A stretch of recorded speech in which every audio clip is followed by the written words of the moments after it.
రాష్ట్రంలో ఉండే అన్ని సమస్యలకు పరిష్కారం రాష్ట్ర సాధనే అని చెప్పి సమైక్యాంధ్ర నుంచి తెలంగాణను వేరు చేసుకుంటే తప్ప ఎవడి కడుపులో తలబెట్టినా, ఎవడి కాలు మొక్కినా, ఎవడికి ఎన్ని విజ్ఞప్తులు చేసినా తెలంగాణ సమస్యలకు పరిష్కారం లభించదని, రాష్ట్రాన్ని సాధించుకొని మన వనరులను మనం కాపాడుకుందాం, మన వనరులు మనం వినియోగించుకుందాం, మన నిధులతో మనం అభివృద్ధి చేసుకుందాం.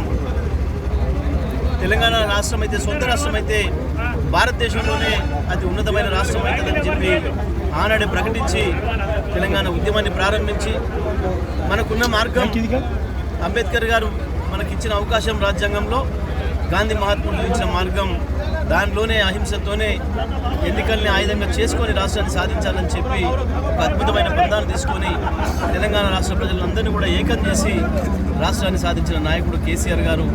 తెచ్చిన రాష్ట్రం మీరైతేనే చేయగలుగుతారు. ఈ రాష్ట్రంలో ఏ మూలన ఏమున్నదో, ఏ చుక్క నీరు ఏ ఇంచు భూమికి ఇవ్వాలనో, ఏ దళితులు, ఏ గిరిజనులు, ఏ గోండుగూడాల్లో ఉండే బిడ్డలు, ఏ ముస్లిం బస్తీలో దళిత వాడల్లో ఉండే ప్రజలు, ఎవరి మనసుల్లో ఏ బాధ ఉందో అన్నీ తెలిసిన నాయకుడిగా మీరు ఈ రాష్ట్రాన్ని పరిపాలిస్తే తప్ప ఈ రాష్ట్రం మళ్ళీ ఆగమవుతుంది.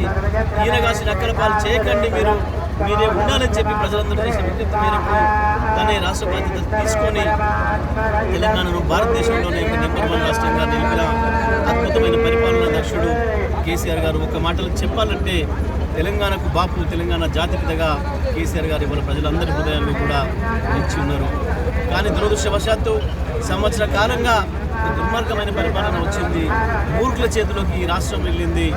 ఇటువంటి పరిస్థితులలో రాష్ట్రానికి మళ్ళీ నష్టం వచ్చే ప్రమాదం వచ్చింది. కనీసం జనాభా లెక్కల్ని కూడా చక్కగా చేసుకోలేక ఇవాళ భారతదేశంలో ఉండే సీట్లు కూడా, పార్లమెంట్ సీట్లు కూడా మనకు తెలంగాణకు తగ్గే ప్రమాదాన్ని తీసుకొస్తుంది ఇవాళ మూర్ఖ ప్రభుత్వం. ఆనాటి సమైక్యాంధ్ర కుట్రలు చేసిన వాళ్ళు ఎవరైతే ఉన్నారో ఇవాళ వాళ్ళ చేతుల్లో ఈ ప్రభుత్వం నడుస్తుంది. తెలంగాణ మళ్ళీ తిరోగమనంలోకి పోయింది. భారతదేశంలోనే నెంబర్ 1 రాష్ట్రంగా అన్ని రంగాల్లో ప్రసిద్ధి చెందిన తెలంగాణ మళ్ళీ ఇవాళ అన్నింటిలో వెనుకబడిపోతుంది అంటే కారణం ఇవాళ మూర్ఖుల పరిపాలన తప్పింపుకోటి కాదు. అదే మూర్ఖులు ప్రగల్భాలు పలుకుతున్నారు, కేసీఆర్ గారి ఆనవాళ్ళు జరిపిస్తామని చెప్పి. నిజమే, కేసీఆర్ గారి ఆనవాళ్ళు జరపాలంటే మొట్టమొదటిగా ఇక్కడ మనకు వెనకాల కనబడుతున్న అద్భుతమైన యాదాద్రి ఆలయాన్ని లేకుండా చేస్తారా? ఏది చేస్తారు? సెక్రటేరియట్ లేకుండా చేస్తారా? తెలంగాణ రాష్ట్రాన్ని తీసుకుపోయి మళ్ళీ సమైక్యాంధ్రంలో కలుపుతారా? ఏ రకంగా చేస్తారా మూర్ఖులారా? కేసీఆర్ ఆనవాళ్ళు ఈ భూమి మీద ప్రతి ఇంచులో ఉన్నాయి, తెలంగాణలో ప్రతి ఇంచులో ఉన్నాయి, ప్రతి జిల్లాలో, ప్రతి నియోజకవర్గంలో, ప్రతి మండలంలో, ప్రతి చోట ఉంది. కేసీఆర్ ఆనవాళ్ళు తీసేయలేరు. మహా అయితే మీరు ఈ సంవత్సర కాలంలో మీరు తీసేసింది చెరువులు, మత్తడి దొరికే చెరువులు లేకుండా చేసిండ్రు. ఇవాళ మళ్ళీ ఎండిపోయే చెరువుల్ని మళ్ళీ దర్శనమిచ్చే చేసిండ్రు. ఆ కాలంలో మీ ఇద్దరు కలిసి సమైక్యాంధ్ర పరిపాలనలో చేసిన నాశనం ఏదైతే ఉందో, ఈ నల్గొండ జిల్లాను కరువు కాటకాలకు ఎట్లా గురి చేసిండ్రో, ఏ రకంగా తీసుకుపోయి ఫ్లోరిన్ మహమ్మారికి అప్పచెప్పిర్రో, తెలంగాణ రాష్ట్రంలో ఉండే రైతుల ఆత్మహత్యలకు ఎట్లా కారకులైనరో, చేనేత కార్మికుల ఆత్మహత్యలకు ఎట్లా కారకులైనరో మళ్ళీ గవి తీసుకొస్తున్నారు. మీరు కేసీఆర్ ఆనవాళ్ళు జరపలేరు కానీ ప్రజల్ని మాత్రం ఇబ్బందులు పెట్టే ప్రయత్నం చేస్తున్నారు. ఇటువంటి పరిస్థితుల్లో తెలంగాణను మళ్ళీ మనమే కాపాడుకోవాల్సిన పరిస్థితి వచ్చింది.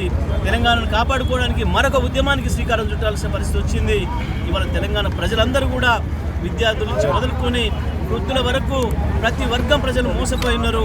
మోసపోయిన ప్రజలందరూ కూడా తెలుసుకున్నారు. ఇవాళ రాష్ట్రాన్ని కాపాడుకోవాల్సిన బాధ్యత, కేసీఆర్ వెనకాల నిలవాల్సిన బాధ్యత మనందరిపైన ఉన్నది అని చెప్పి ప్రజలందరూ కూడా భావిస్తున్నారు.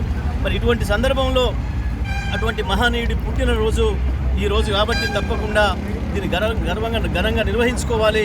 కేసీఆర్ ఆనవాళ్ళు ఉన్న ప్రతి చోట, అది గ్రామ పంచాయతీ కావచ్చు, మండల పరిషత్ కావచ్చు, జిల్లా కావచ్చు, అన్ని చోట్ల కూడా కేసీఆర్ వచ్చిన తర్వాతనే నిర్మాణమైన నూతన కార్యాలు కావచ్చు, నూతన ఏర్పాట్లు మొత్తాన్ని కూడా ఒకసారి మళ్ళీ ప్రపంచానికి చూపించే విధంగా, ఈ మూర్ఖులకు చూపించి కళ్ళు తెరిచే విధంగా ఈ కార్యక్రమం తీసుకోవాలని చెప్పి ఈరోజు ఈ యాదాద్రి ఆలయంలో, తెలంగాణకే తలమానికమైన యాదాద్రి ఆలయంలో ఈరోజు ఉదయమే మేమందరం కూడా పూజలు నిర్వహించి ఇక్కడ ఉండే మా మాజీ శాసనసభ్యులు, మా జిల్లా నాయకులందరం కూడా కలిసి ఈరోజు కేసీఆర్ గారికి ఆయురారోగ్యాలు లభించాలని, మా అందరి ఆయుష్ కూడా తీసుకొని తప్పకుండా కేసీఆర్ 100 సంవత్సరాలు జీవించి ఉండాలని, తప్పకుండా తెలంగాణను కాపాడేదానికి మళ్ళీ ముందుకు రావాలని చెప్పి కోరుకుంటూ వారి కొరకు ఈరోజు పూజలు నిర్వహించడం జరిగింది.